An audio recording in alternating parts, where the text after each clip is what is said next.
Good morning students. हमारा जो running topic है वो है colligative properties and determination of molar mass. हमने देखा कि कॉलिगेटिव प्रॉपर्टीज 4 टाइप की होती हैं और ये जो कॉलिगेटिव प्रॉपर्टीज हम पढ़ रहे हैं ये ऐसे सॉल्यूशन की कॉलिगेटिव प्रॉपर्टी पढ़ रहे हैं जिसमें नॉन वॉलेटाइल सॉल्यूट डिजॉल्व है। लिक्विड सॉल्यूशन में नॉन वॉलेटाइल यानी कि सॉलिड सॉल्यूट डिजॉल्व है, उनकी कॉलिगेटिव प्रॉपर्टीज पढ़ रहे हैं। फर्स्ट हमने देख ली थी relative lowering in vapour pressure, और इसमें हमने देखा था कि relative lowering in vapour pressure is equal to mole fraction of solute, और इसी इक्वेशन के बेस पर हमने मोलर मास काउंट किया था सॉल्यूट का। इसके बाद सेकंड कॉलिगेटिव प्रॉपर्टी है एलिवेशन ऑफ बॉइलिंग पॉइंट। कहने का मतलब है कि जब हम सॉल्यूशन का फॉर्मेशन करते हैं, कैसे, हम जब प्योर सॉल्वेंट में, सॉल्वेंट है वो वॉलेटाइल है, जैसे कि वाटर ले लिया, वाटर वॉलेटाइल है, इसका वेपर प्रेशर हमने काउंट कर लिया, इसका बॉइलिंग पॉइंट हमने काउंट कर लिया। बॉइलिंग पॉइंट क्या होगा, जब किसी लिक्विड का वेपर प्रेशर एटमॉस्फेरिक प्रेशर के इक्वल हो जाता है तो वही उस लिक्विड का क्या कहलाएगा, बॉइलिंग पॉइंट कहलाएगा। हम किसी क्लोज कंटेनर में किसी लिक्विड को बॉईल कर रहे हैं और साथ साथ में उसका वेपर प्रेशर भी काउंट कर रहे हैं, और हम देखते हैं कि उसका वेपर प्रेशर बाहर का जो एटमॉस्फेरिक प्रेशर है उसके जब इक्वल हो जाता है तो वो जो लिक्विड है वो बॉईल होना शुरू हो जाता है, यानी कि वही उसका क्या है, बॉइलिंग पॉइंट होता है। लेकिन ये तो हम प्योर सॉल्वेंट की बात कर रहे थे, वाटर की बात कर रहे थे, लेकिन जैसे ही उस वाटर में हमने साल्ट डिजोल्व कर दिया, यानी कि नॉन वॉलेटाइल सॉल्यूट डिजोल्व कर दिया, तो हमें पता है कि उसका वेपर प्रेशर है वो कम हो जाएगा। यानी कि जिस टेम्परेचर पे उसका वेपर प्रेशर जो एटमॉस्फेरिक प्रेशर है उसके बराबर हो गया था, उस टेम्परेचर पे अब वो वेपर प्रेशर एटमॉस्फेरिक प्रेशर के बराबर नहीं होगा। यानी कि वेपर प्रेशर कम हो गया, इसका मतलब वेपर प्रेशर बढ़ाना पड़ेगा। वेपर प्रेशर बढ़ाने के लिए टेम्परेचर बढ़ाना पड़ेगा।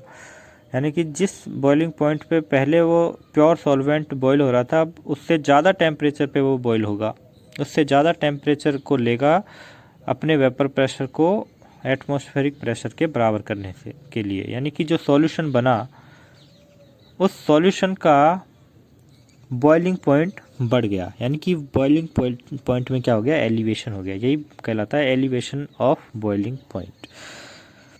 मेन पॉइंट्स क्या हैं, boiling point of a liquid is a temperature at which the vapour pressure is equal to the atmospheric pressure. ये हमने 11th में भी देखी थी वेपर प्रेशर की definition.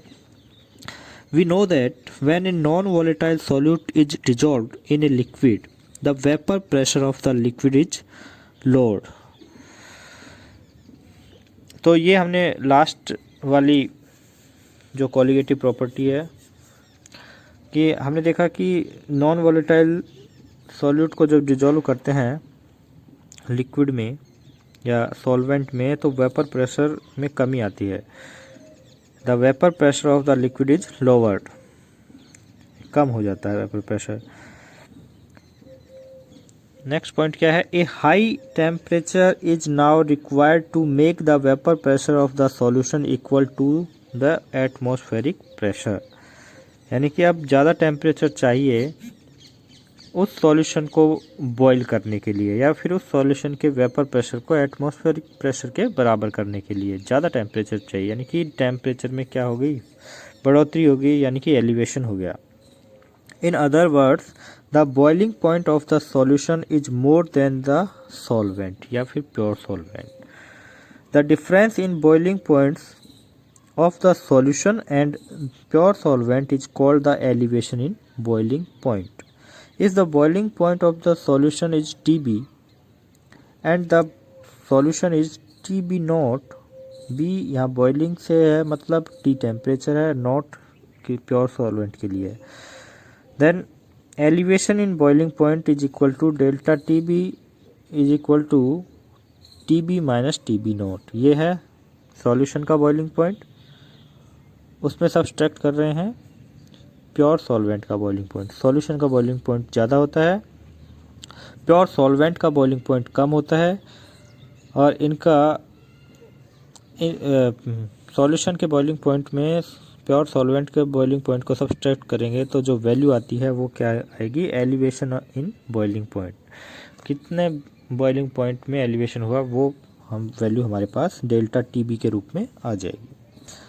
It is clear from the graph that elevation in boiling point delta TB is proportional to lowering in vapour pressure. इसके लिए हमें ये देखिए इसमें क्या बोला गया इस पॉइंट में कि जो एलिवेशन हुआ है बॉइलिंग पॉइंट में वो प्रोपोर्शनल होगा लोअरिंग इन वेपर प्रेशर, यानी कि वेपर प्रेशर में जितनी लोअरिंग होगी, कमी होगी, उतना ही बॉइलिंग पॉइंट भी बढ़ेगा। ये हम जनरली देखें तो सही भी है कि जितना ज़्यादा अमाउंट आप बढ़ाते चले जाओगे नॉन वोलेटाइल सॉल्यूट का, उतना ही वेपर प्रेशर भी कम होता चला जाएगा। वेपर प्रेशर कम होगा तो उतना ही फिर और ज़्यादा टेम्परेचर चाहिए बॉइलिंग पॉइंट को अचीव करने के लिए, यानी कि वेपर प्रेशर को एटमॉस्फेरिक प्रेशर के बराबर करने के लिए।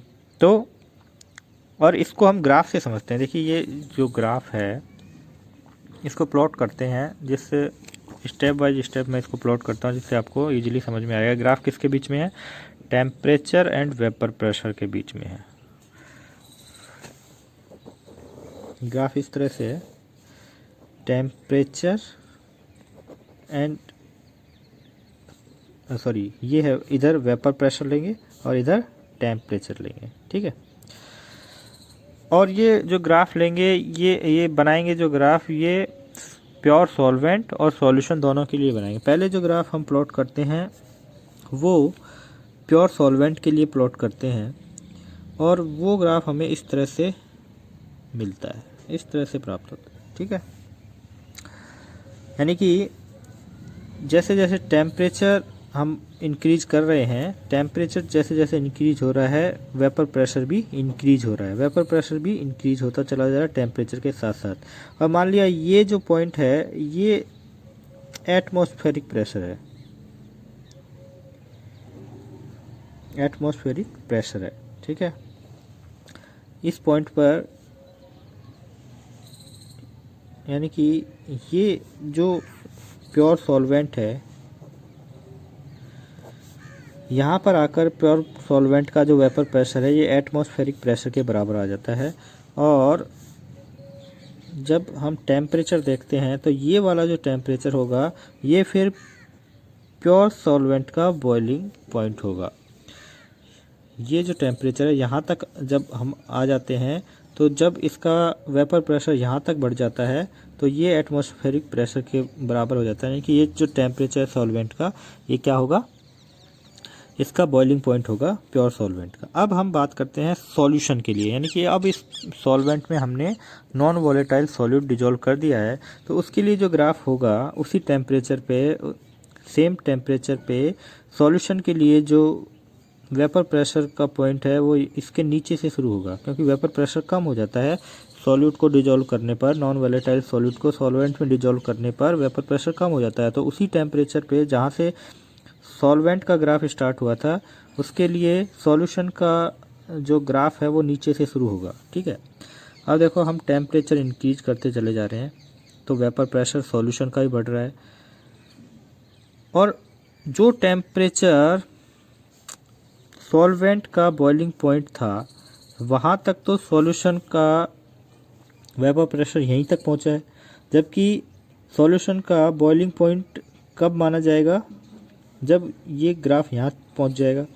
तो इसका मतलब अभी टेम्परेचर और बढ़ाना पड़ेगा, टेम्परेचर बढ़ाते हैं वेपर प्रेशर बढ़ रहा है, और ये जो पॉइंट था ये एटमॉस्फेरिक प्रेशर के बराबर सॉल्यूशन का भी हो गया है। लेकिन अब देखा है कि टेम्परेचर इतना बढ़ाना पड़ा, ये जो पॉइंट होगा इस तरह से ये ग्राफ ऑब्टेन होगा, और ये सॉल्यूशन के लिए है। तो सॉल्यूशन के लिए ये जो टेम्परेचर है ये इसका बॉइलिंग पॉइंट है, यानी सॉल्यूशन के लिए इतने इंक्रीजिंग हो गई, इतना एलिवेशन हो गया बॉइलिंग पॉइंट में, इसे बोलते हैं डेल्टा टी बी। ठीक है, और साथ साथ हमने क्या देखा कि ये तो था इस टेम्परेचर पे जो प्योर सॉल्वेंट का वेपर प्रेशर यहाँ था, लेकिन इसी टेम्परेचर पे सॉल्यूशन का वेपर प्रेशर यहाँ था, यानी कि ये सॉल्यूशन का वेपर प्रेशर है, सेम टेम्परेचर पे देख रहे हैं, तो यानी कि इतनी लोअरिंग हो गई, इसे बोलते हैं डेल्टा पी। और जितना ज़्यादा वेपर प्रेशर में लोअरिंग होगी, यानी कि जब ग्राफ और नीचे से चलेगा, यानी कि सॉल्यूट ज़्यादा हम मिलाते चले जाएंगे तो और ज़्यादा लोअरिंग होगी, तब ये यहाँ पॉइंट यहाँ अटैच होगा तो वेपर प्रेशर में और ज़्यादा लोअरिंग होगी। तो जितनी ज़्यादा लोअरिंग होगी उतना ही डेल्टा टीबी का भी वैल्यू बढ़ेगी, तब ये यहाँ से होगा तो ये यहाँ जाके इस पॉइंट पे ये हमें बॉइलिंग पॉइंट मिलेगा, तो ये डेल्टा टीबी की वैल्यू भी बढ़ जाएगी। इसका मतलब ये है कि delta T B is proportional to delta P, ये ग्राफ से हमें शो हो रहा है। सॉल्यूशन में जितना ज़्यादा सॉल्यूट मिलाएंगे उतनी ही वेपर प्रेशर में लोअरिंग होगी और उतना ही बॉइलिंग पॉइंट में एलिवेशन होगा। और एक चीज़ हमें पता है कि lowering in vapour pressure is proportional to X B.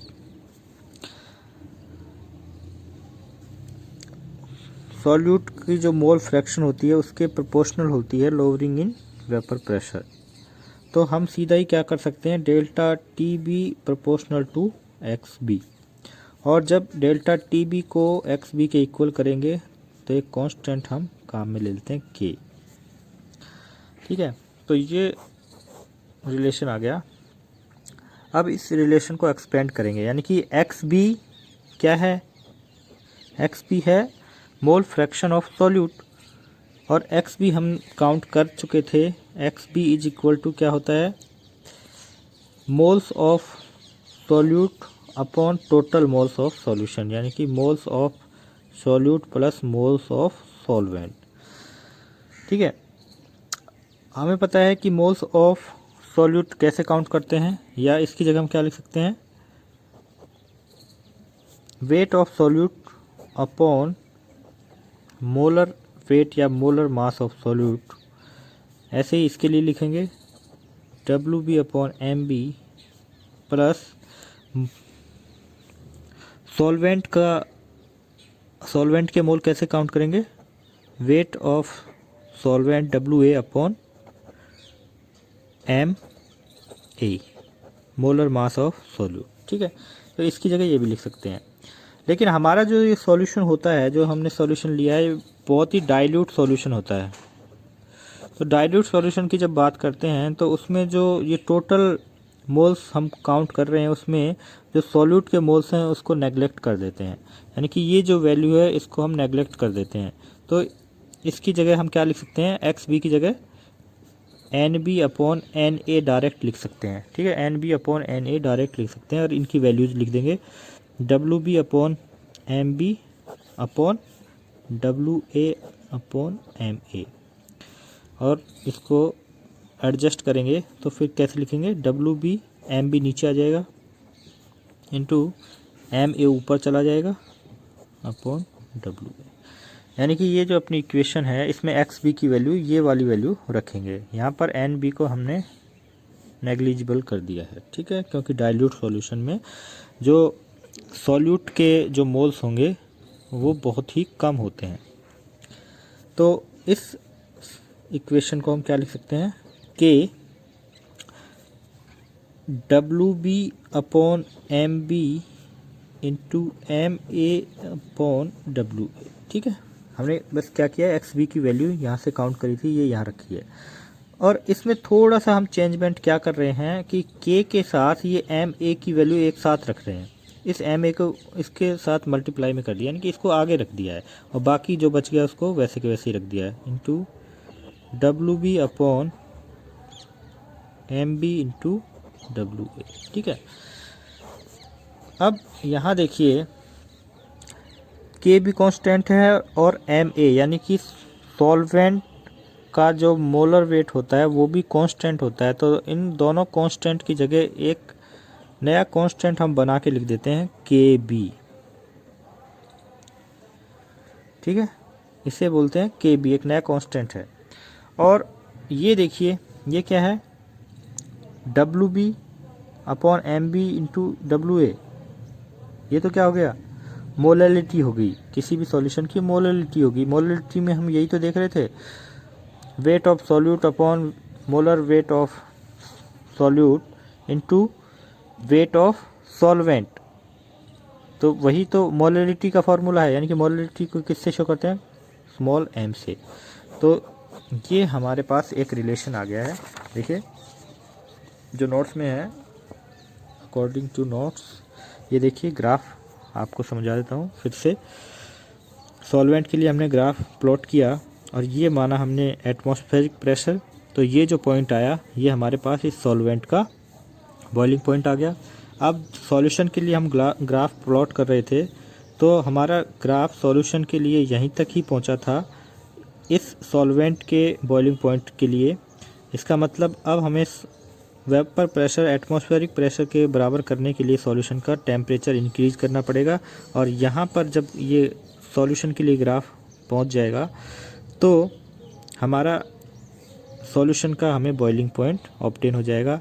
तो हमने देखा कि इतना एलिवेशन हो गया है, इसमें से जब इसको सब्सट्रैक्ट करेंगे तो डेल्टा टी बी की वैल्यू आ जाएगी। साथ साथ हमने देखा कि वेपर प्रेशर में भी लोवरिंग हुई है जब नॉन वॉलेटाइल सॉल्यूट हमने डिजोल्व किया है, और जितना ज़्यादा लोवरिंग होगी उतना ही डेल्टा टी बी का मान इंक्रीज होगा। तो हमने क्या कह दिया, delta T B is proportional to delta P. और we know that according to Raoult's law, lowering in vapour pressure is proportional to mole fraction of solute. तो हमने डायरेक्ट क्या कर दिया, डेल्टा टी बी के डायरेक्ट प्रोपोर्शनल कर दिया X B को, प्रोपोर्शनल को इक्वल में चेंज किया तो एक कांस्टेंट हमने प्रोपोर्शनलिटी कांस्टेंट हमने यूज किया। अब हम क्या कर रहे हैं, एक्स बी की वैल्यू को एक्सपेंड कर रहे हैं। X B is equal to N B की value, N B plus N A. ये वैल्यूज हमने यहाँ रखी और हमने यहाँ क्या कह दिया कि जो डब्ल्यू बी, ये जो सॉल्यूट के जो मोल्स होते हैं टोटल मोल्स में इसको काउंट नहीं करते, ये बहुत ही कम होते हैं डाइल्यूट सॉल्यूशन में। तो हम इस फॉर्मूले को इस तरह से लिख सकते हैं। एडजस्ट किया तो हमने क्या किया, एम ए को इस ये जो एम ए ऊपर आया, इस एम ए को इस के साथ मल्टीप्लाई में लिख दिया, क्योंकि हमने एक नया कांस्टेंट इसकी जगह बना दिया के बी। इसको बोलते हैं मोलल एलिवेशन कांस्टेंट। ठीक है, molal elevation constant into M. M क्या है, ये मोललिटी है। तो ये फॉर्मूला हमेशा याद, यही इक्वेशन हमें पूछी जाती है कि एलिवेशन इन टेम्परेचर और मोलल एलिवेशन कांस्टेंट में क्या रिलेशन है। Delta T B is equal to K B into M. और अब इस इक्वेशन की मदद से हम एम बी की वैल्यू काउंट कर सकते हैं। एम बी को इधर ले गए तो डेल्टा टी बी इधर आ गया। तो देखिए, calculation of molecular mass of an unknown non volatile compound from elevation of boiling point. तो इसी इक्वेशन की वजह से हम एम बी भी काउंट कर सकते हैं। एम बी को इधर ले गए तो डेल्टा टी बी नीचे आ गया। तो देखिए हमने क्या किया, इस इक्वेशन को फिर से एक्सपेंड किया। यहाँ delta T B is equal to K B, M की वैल्यू क्या थी, W B upon M B into W A. और 1000 ऊपर क्यों दिख रहा है यहाँ पे, क्योंकि हम जो सॉल्वेंट का वेट है उसको ग्राम में लेते हैं अक्सर, तो उसको किलोग्राम में चेंज करना होता है, इसीलिए इसको 1000 से डिवाइड करेंगे तो 1000 ऊपर चला जाएगा। ठीक है ना, क्योंकि न्यूमेरिकल्स में काम में आता है इसलिए 1000 यहाँ हमने दिखा दिया। तो एम भी काउंट करना है, तो एम भी इधर गया तो डेल्टा टी भी इधर आ गया। तो ये फॉर्मूला हमें ऑब्टेन हुआ। Elevation in boiling point, molar elevation constant के थ्रू हम नॉन वोलेटाइल सॉल्यूट का मोलर मास कैसे काउंट करते हैं, ये फॉर्मूला हमें बताता है। अब देखिए डायरेक्ट चीज़ हम क्या ध्यान में रखेंगे, एलिवेशन इन बॉइलिंग पॉइंट यानी कि delta T B is equal to molar elevation constant into M, ये फॉर्मूला डायरेक्ट याद रखोगे। और जब हमें एम बी पूछेगा तो हमें ये एक्सपेंड कर लेना है। कैसे करोगे, W B upon M B into W A to 1000, इसको एक्सपेंड कर लिया। ये मोलैलिटी का फॉर्मूला है, ये हम पहले भी पढ़ चुके हैं। एम बी काउंट करना है तो एम बी को इधर ले जाओ, एम बी और डेल्टा टी बी को नीचे ले आए, डेल्टा टी बी बाकी जो जैसा था वैसा वैसे लिख दिया, W B upon W A into 1000। तो ये फार्मूला इस तरह से आ जाता है। इसको याद करने की जरूरत नहीं है, बस इसको ध्यान में रखो, delta T B is equal to K B into M. इसको एक्सपेंड करके एम बी की वैल्यू हम काउंट कर सकते हैं इस फार्मूले से। अब आपको कोई भी न्यूमेरिकल दे दिया जाए तो उसमें K B, delta T B, W B और डब्ल्यू ए की वैल्यूज आपको मिलेंगी, तो आप एम बी ईजिली काउंट कर सकते हैं। एक रिलेशन और है, सिर्फ ये आपको रिलेशन याद रखना है, हीट ऑफ वेपोराइजेशन और के बी के बीच में जो रिलेशन है, ये वांट हॉफ ने दिया था। According to van't Hoff, K B यानी कि molar elevation constant can be related with molar heat of vaporization by a thermodynamic relation. ये क्या है, K B is equal to M A R T B square upon delta H vaporization into 1000। ये ऐसे ही आपको formula सीधा याद रखना पड़ेगा। ये ड्राइव नहीं करवाया जाता, ना ही इससे कोई न्यूमेरिकल आता है, ना ही अभी तक कभी एग्जाम्स में कभी पूछा भी गया है इससे रिलेटेड कोई क्वेश्चन। फिर भी आपको ये सीधा ऐसे ही याद रखना है। कभी कॉलेज में जाओगे तो इसको ड्राइव भी करना सीख जाओगे, लेकिन यहाँ हमारे ये इतना ही काम का है। बस रिलेशन पूछा जा सकता है एग्जाम्स में कि के बी और हीट ऑफ वेपोराइजेशन में क्या रिलेशन है, तो ये रिलेशन आपको बताना होगा।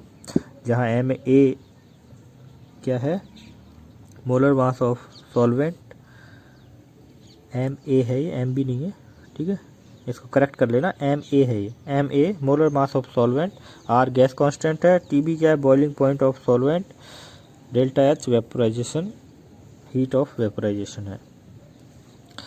तो मैंने कहा कि इससे रिलेटेड जो न्यूमेरिकल आएगा वो सीधा ही आएगा, आपको सारी वैल्यूज मिलेंगी। अब देखो ये कोई न्यूमेरिकल आता है तो ये तो कह के नहीं आता कि इस टॉपिक में से हूँ। आप देखो कि पूछा क्या है, पूछा है molar mass of unknown solute. Unknown solute का मोलर मास काउंट करने के लिए हमारे पास 4 फॉर्मूले आएंगे यहाँ पर कॉलिगेटिव प्रॉपर्टीज से। हर कॉलिगेटिव प्रॉपर्टी से हम मोलर मास काउंट करने का फॉर्मूला हम निकालेंगे। तो हमें ये देखना है कि कौन सा फॉर्मूला यहाँ हमें काम में लेना है। तो आप यहाँ जो वैल्यू के बी की मिलेगी तो समझ जाना बॉइलिंग पॉइंट वाला जो टॉपिक है, यानी कि एलिवेशन ऑफ बॉइलिंग पॉइंट है, उसमें जो फॉर्मूला हमने बनाया था वही फॉर्मूला यहाँ काम में आएगा, क्योंकि यही वैल्यूज आपको मिलेंगी। के बी की वैल्यू मिल रही है, डेल्टा टी बी की वैल्यू डायरेक्ट देता है तो अच्छी बात है, डायरेक्ट नहीं देगा तो 2 वैल्यूज़ देगा आपको टेम्परेचर की, तो उनको सब्सट्रैक्ट करके डेल्टा टी बी की वैल्यू हम काउंट कर लेंगे। तो क्वेश्चन क्या है, the boiling point of benzene, ये 353 into 23 kelvin 0.23 kelvin becomes 354.11 kelvin if 1.80 gram of non volatile solute is dissolve in 90 gram of it. तो देखिए यहाँ सॉल्वेंट का भी वेट दे रखा है, सॉल्यूट का भी वेट दे रखा है। Find the molar mass of unknown solute, ये वेट दे रखा है 1.8, डब्ल्यू ए डायरेक्ट दे रखा है, ठीक है, और डायरेक्ट नहीं दे रखा तो आपको जैसे मैंने बताया था वैसे आप निकाल सकते हो। डेल्टा टी बी हमने काउंट कर लिया है, लास्ट में से फर्स्ट वाला टेम्परेचर सब्सट्रैक्ट कर लिया है तो डेल्टा टी बी की वैल्यू आ गई है। एम भी काउंट करना है तो फॉर्मूले में के बी की वैल्यू रखी है, के बी की वैल्यू अलग से दे रखी है, तो हमारे पास MB की वैल्यू आ गई 58 ग्राम मोल इनवर्स। तो ये था एलिवेशन इन बॉइलिंग पॉइंट।